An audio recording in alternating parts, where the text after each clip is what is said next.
Uh, a meeting is officially brought to order, so we can proceed at your introduction and control of the meeting. Go ahead. Well, I was going to let George do most of the talking anyway, but for those that have joined the meeting and those that will, in this recording, you'll hear George Samson, the CEO and president of World Medical Relief. A lot of you have heard of that organization many, many times over the years. But today, I think George is going to give us an update on the COVID-19 effect to the business of WMR and what they have been doing in the meantime and what they'll be doing in the near future. George, I'll pass it over to you. Okay. All right. First of all, I would like to thank your club, Rotary Club, Farmington, about for inviting us. And Joseph and Barrett mentioned if I would like to be a part of that, and I said, of course, I would like to share what had been happening and what has been happening right now. Also, about the coronavirus or COVID-19 pandemic. And I will start a little bit about the history of World Medical. That the history started in 1953 by the late Irene Oberlin, and it started during the Korean War when she was touched by the victims of the war. Especially, there was an orphan who was left behind in that orphanage, and Irene Oberlin was touched by that, and she started collecting food, diapers, over-the-counter medicine, and she will send these supplies she had solicited during the time and send it to Korea. And the military during the time who were stationed or assigned in Korea had helped Irene Oberlin to transport the supplies or the donations to that orphanage. And the person who was running that orphanage at the time wrote Irene Oberlin back, because Irene Oberlin was only sending those donations to one particular orphan who was apparently fathered by American GI. And the person who was running the orphanage wrote Irene Oberlin back, and then I said, Irene Oberlin, I have 400 more orphans here. Please help me. Oh, wow. So, yes, that is the from one orphan to 400 orphans. That's quite a leap. Yes, and we saw all this in our archive, and we have the history book. And so what happened, Irene Oberlin was actually encouraged to help more orphans in that place. And because of that beginning, volunteers came to help Irene Oberlin. They participated. They also collected supplies, and one way to send all these donated supplies, they'll come to Selbridge surveys, and they would ask the soldiers who were stationed in Korea to put the stuff that they had collected, to put the items to their backpacks. So one by one, soldiers, they put stuff in their backpacks, and just like the ants, they put it in there, put it in the back, and drop it off to orphanage. That's what happened. And the military got involved. And then until they realized that, hey, this Irene Oberlin was actually using us, transporting the supplies to this orphanage. That was the beginning. And from that year, 1953, that's how when it started. And then in 1960s, they moved to a building down in Porter, and then from Porter they moved to Rosa Parks building. That is the building we had for almost 60 years. And the one in Porter, as a matter of fact, Bruce Carr was a member of the committee we created to write the history about World Medical, and until he discovered the old residence of Irene Oberlin in Porter Street in Detroit, right, Mr. Carr? Then when they moved to Rosa Parks, it's an 8-story building. That's where they started sending big containers load of supplies. And that's when the hospitals in our states um, started dropping off beds, walkers, and all different kinds of medical equipment. And we in that building we have two bay docks designed for the big containers to back in, and we will load these for overseas. And then after that, volunteers at that time, we recorded almost 300 to 400 volunteers in the old building, 500, 600. And then in 19, after that, by the way, let me go back a little bit. In 1966, Irene Oberlin realized that her help is also needed in the local community. Then she was able to establish the prescription program, a medicine for the seniors who couldn't afford to buy their medicine. This program was designed to help people who are underinsured, uninsured, or medication which are not covered by their insurance, and they relied heavily on samples medication at the time. And doctors will get the prescription, send the prescription to our medical. We will fill it up and dispense it, and that's the beginning of the prescription program we have. And last year we recorded, I would say at least 11 to 12,000 prescription just for that year. And Wow. and of course from the sample medications we don't really get any more sample medication, because there is a law now that sample medication are not being given to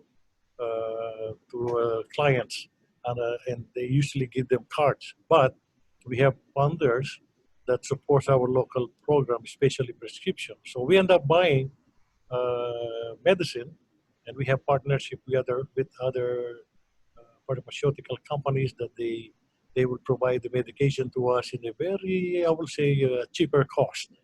Mhm. And we are still able to provide medicine for the seniors who live. At the time, the prescription program was only limited to the people who live in Detroit. Now it's no longer that, because we changed the criteria. It is now for the people who live in Metro Detroit. So we even mail this medication, and they only pay the handling fee, that's part of and also including the shipping. So we mail it to them.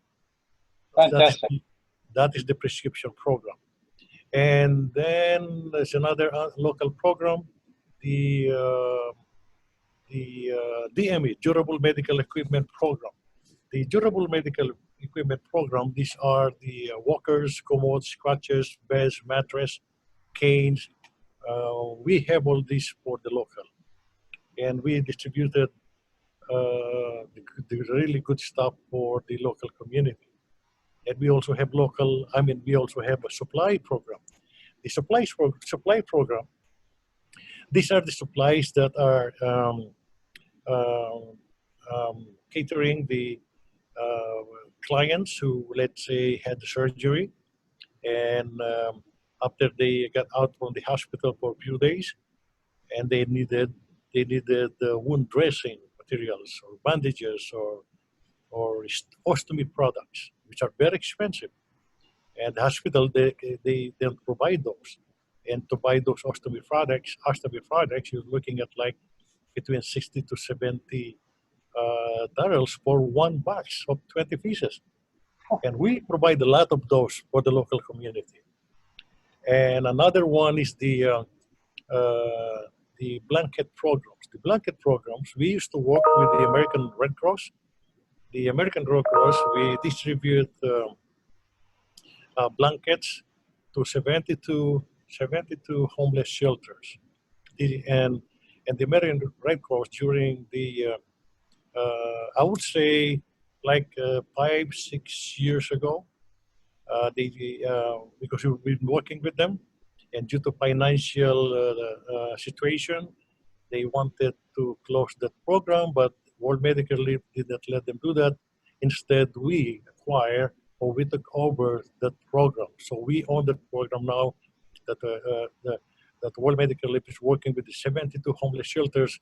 We are providing the blankets for them. That's every year. And then under the international program, we ship out containers, and these are the 40-footers. And as a matter of fact, Nidal Garmo, and I believe that she's a member of your club, and Yes. also board member here like Priskar, we ship out containers to Kurdistan. Nidal was so very helpful for for especially children that are affected by the war in Kurdistan years back. And through Nidal, we were able to ship out for I will say 7 to 8 years.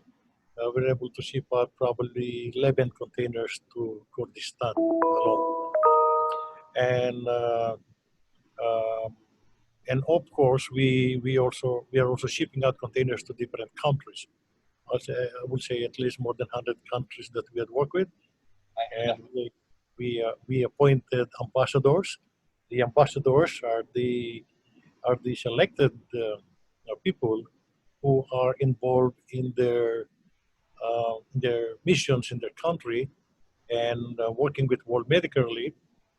They help facilitate the process of the application, and also the release of this container in their country, because we're dealing with different countries, different ports, and sometimes some of the containers they're being stranded, or they're being held in their customs, and they end up paying too much money because of so many different issues. You're dealing with different customs, different rules.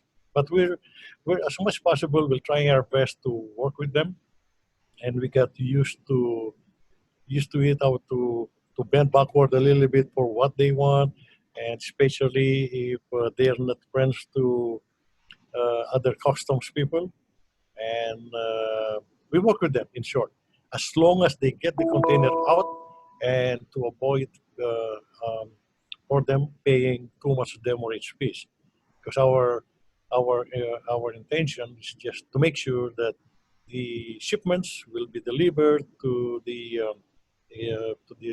legitimate recipient, especially the sick poor whom we've been helping out. And without the support of the volunteers, I don't think we can do all this. The international program, last 2 years ago, we shipped out almost 70 containers. Last year, it's 66 containers, or 66 including the missions. And just imagine, for all of this, you're looking at the value of the shipments, like 2 years, 3 years, every year, you're looking at least between 28 to 34 million dollars worth of donations. That these donations of medical supplies, as a matter of fact, these are the supplies coming from different hospitals and individuals, and I would say it's a win-win, because these are the supplies that could end up in the landfill, and these are the supplies that cannot be used here. Once the moment they let's say they have an overstock of supplies, and there's a little bit there on the side of the bags, or closer to expiration date, they get rid of those supplies. So what we do, we save all the supplies that we think they could still be used over there, that other countries they could not even afford to buy those kind of supplies, especially surgical instruments, or equipment like the cardiac monitors, EKGs, ultrasound machines, because there's a law here in the U.S. that if the equipment is I would say between 4 to 5 years old, they have to, even if it is still working, they have to get rid of those equipment, and especially if they're planning to buy new ones. So we get all those. we get all those life-saving devices. Otherwise, they will junk those equipment. For Okay. us, we get it, and we under the international program, we have a biomed department. The biomed department, we hired a person who's a retired biotechnician from Henryport Hospital, and he worked with the volunteers. And the beauty of that, when the volunteer biomed students, they work with them, they tested the equipment, they make sure that they replace the batteries or calibrate the EKG machines and make it work. And for the students or volunteers, it's a learning process for them at the same time. And for World Medical, it's about saving the lives of the people out there. So it's a win-win. So we have all those. Now they are part of the volunteers that come here. Last in 2019, we recorded almost 3,000 volunteers. 3,000 volunteers that came here, and we have partnership with different universities, Oakland University, Madonna University Nursing School, and also the Chamberlain University. They send their nurses here, and also the pharmacy students from Wayne State University, Lawrence State University. These are the biomed students, and also, of course, we have the retirees, the retired doctors, nurses, pharmacists, and they come here and they became their team leaders, and we're able to develop team leaders from the university medical students, especially when they come here multiple times, and they will learn the process. And when we get newer or newbies, volunteers, the regular students, they're the ones who teach them. So it's a learning process. It's a team leadership, and for humanitarian purposes, it's all about saving the lives of the people out out there. So those are the international programs we have. Now let me go to the COVID-19. Oh, are you going to mention the pacemaker program? Oh yeah, the pacemaker program. Oh, thank you, Mr. Khan. Under the international, we have the pacemaker program. That is the newest program we have. 11 to 12 years ago, we have a partnership with the Cardiovascular Center at the University of Michigan. It's all about those devices. I know you're aware. If you're not aware, these are the devices that are being implanted to people who are suffering from weak heart or heart problem, heart disease. And when they have these devices, it could save or prolong the lives of the patients. And based on the research, 1.2 million people die because of lack of pacemakers, or they don't have any access to to those kind of devices. So what happened in the research? We have to prove to the FDA that the use pacemakers can be reused. The first 2 years of the research, FDA said it's only for one-time use only, and we were not allowed to use it, reuse it, and that was all about. But Dr. Eagle, who's also a former board member, he said, well, when the FDA gave us 20 or 10 or 20 questions, we gave them 150 answers why they can still be used. For so many years after that, FDA was able to issue a certificate, and they were convinced that the used pacemakers can be reused, because these devices, the pacemaker device, they have at least, I would say, 10 to 12 years battery span. 10 to 12 years battery span. Now, if you had one, and something happened, especially now all over the world, if you die, the practice of cremation is very That is the one they practice now in the funeral homes. If you had one, they all metal attached to the body before cremation. They have to explant or remove all metal, and due to extreme heat, they have to remove it. So that's including the hip prosthesis or knee prosthesis, but we're only after the pacemaker device. So once they remove the pacemaker devices, they expand it and throw it away to the bucket.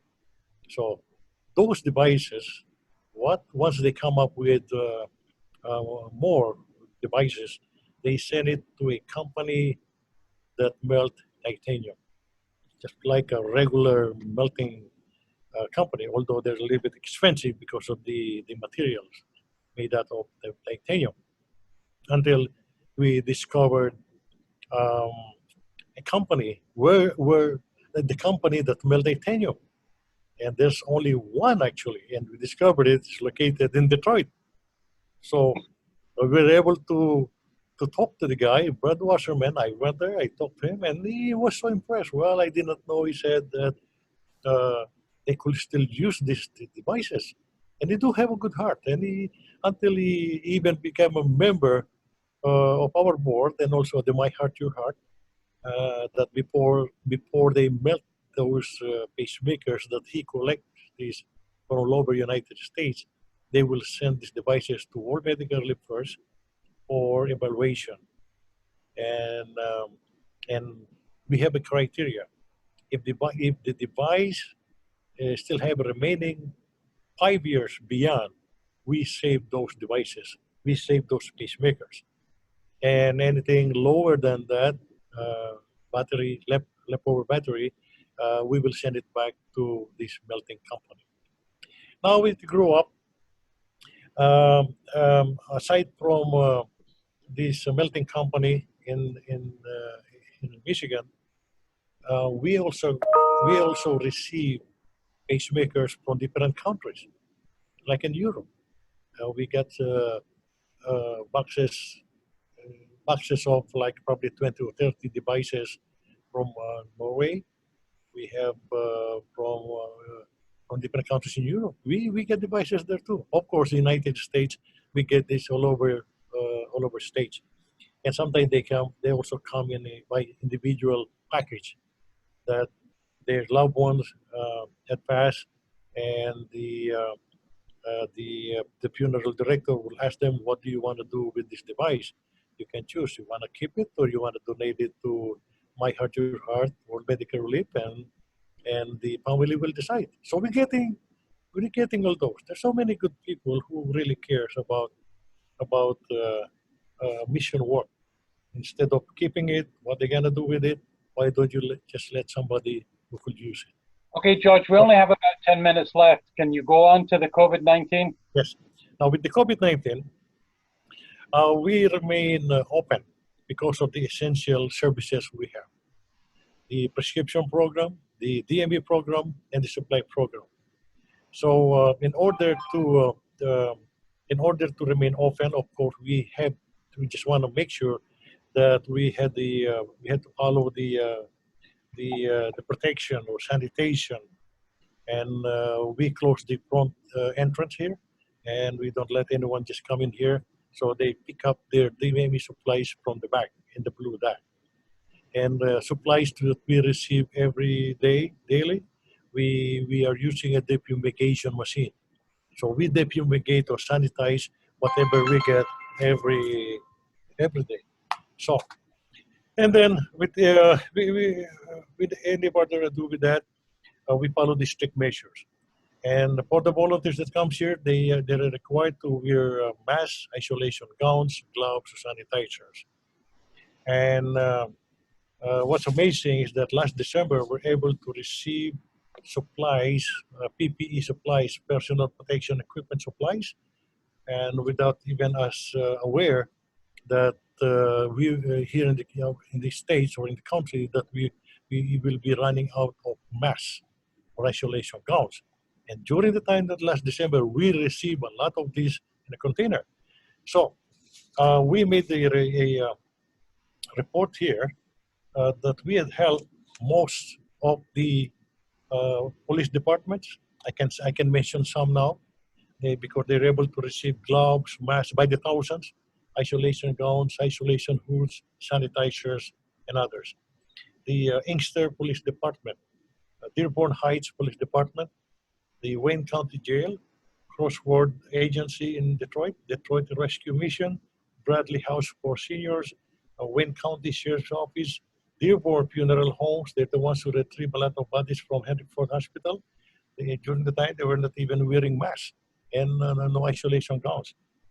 Cash Community Service, Royal Oak United Methodist Church, they prepare food for the homeless.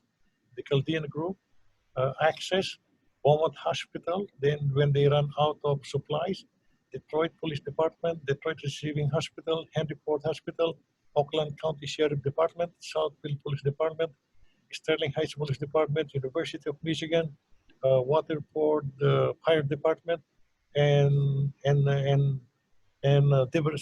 several agencies in the states. So we supported. We were open at the same time. We focused on helping the local community with PPE supplies.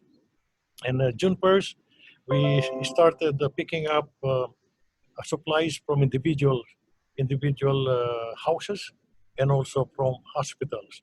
And of course, we are aware that what we get from the hospitals, we just want to make sure that we don't get the leftover supplies from the ER or the OR that the patient that suffered from COVID, that leftover supplies suffered from those patients. So the hospitals, before they deliver or before we pick up the supplies, they don't send those supplies to us. All those supplies being used in the ER, they send it directly to a biohazard area. So they incinerate those right there. So in order to not to get spread the virus. So we have that. So the start June 1st actually. So we've been getting volunteers now. Usually we used to get between 40 to 60 volunteers on Saturdays. But because of the restrictions, we're only able to get, I would say, 4 volunteers. We're down 4 volunteers or 5 volunteers. Now we're back to, I would say, in compliance with the order of the governor, at least 10 volunteers.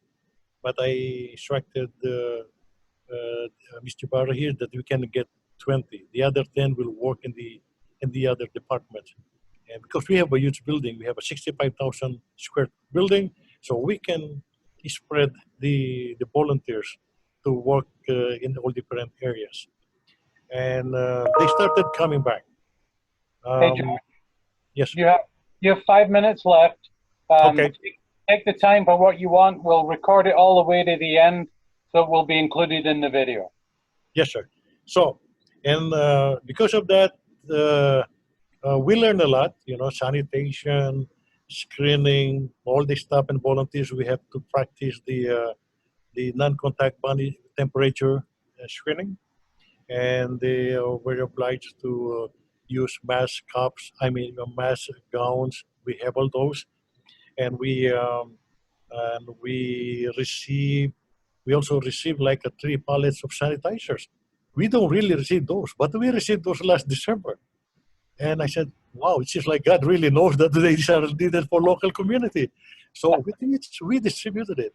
So, and of course, with the support of the volunteers and of course support from your club, it will really be really appreciated.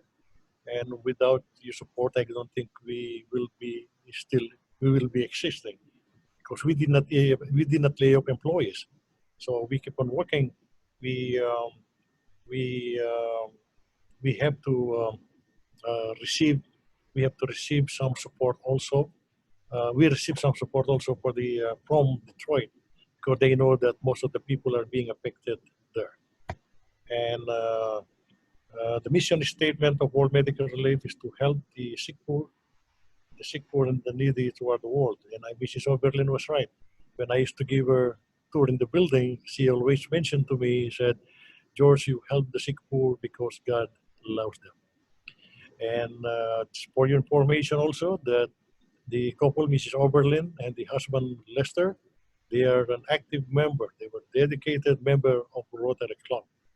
And it is in our archive. And the Rotary Club are part of this organization. When you come and visit World Medical Relief, I can show you the marker. You will see the name of the Rotary Club there. So we're very proud working with the Rotarians. And we will continue our mission work. We will extend the PPE, especially for the local, in which it's good news now that they've been getting mass production of masks now. And what they need now are the, I will say, gowns. And gloves, we have getting enough gowns recently. And again, we're focusing in helping in the local community, especially the areas that have been affected by the COVID. 2 minutes to go. Yes, and I really thank you for your for inviting us.